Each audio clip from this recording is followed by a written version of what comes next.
Hi పిల్లలు, learn with real థింగ్స్కి స్వాగతం. ఈరోజు మనకి బాగా ఇష్టమైన అరటిపండు గురించి తెలుసుకుందాం.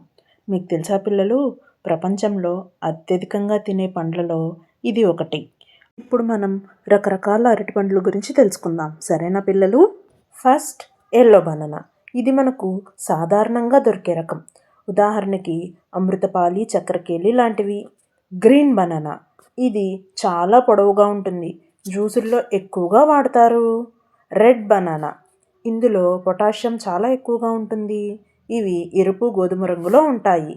కూర అరటి, వీటిని పచ్చిగా ఉన్నప్పుడు కూరలు, బజ్జీలు, చిప్స్ చేసుకోవడానికి వాడతారు.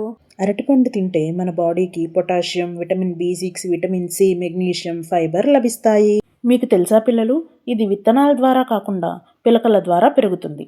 తల్లి చెట్టు పక్కన వచ్చే చిన్న పిలకను తీసి నాటుతారు. ఇది 6 నుండి 9 నెలల కాలంలో పెరిగి పెద్దదై ఆకులు వస్తాయి. చెట్టు మధ్య నుండి పెద్ద పువ్వు వస్తుంది. పువ్వు లోపల నుండి 3 నుండి 6 నెలల కాలంలో అరటికాయలు బయటకు వస్తాయి. గెల కోసేసిన తర్వాత ఆ అరటి చెట్టు మళ్ళీ కాయలు కాయదు.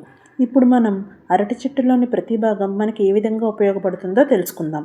ముందుగా అరటి పువ్వు, దీనిని కూర లేదా వేపుడులాగా చేసుకుంటారు. ఇది షుగర్ ఉన్న వాళ్ళకి మరియు మహిళల ఆరోగ్యానికి చాలా మంచిది.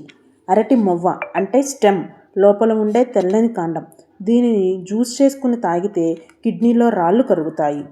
అరటి డొప్ప, వీటిని కార్తీక దీపాలు వెలిగించడానికి వాడతారు. వీటి వల్ల పర్యావరణానికి ఎలాంటి హాని ఉండదు.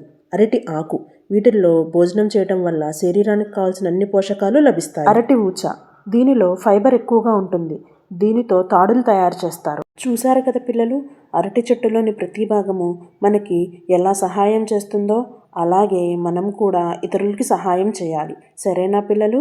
Thank you.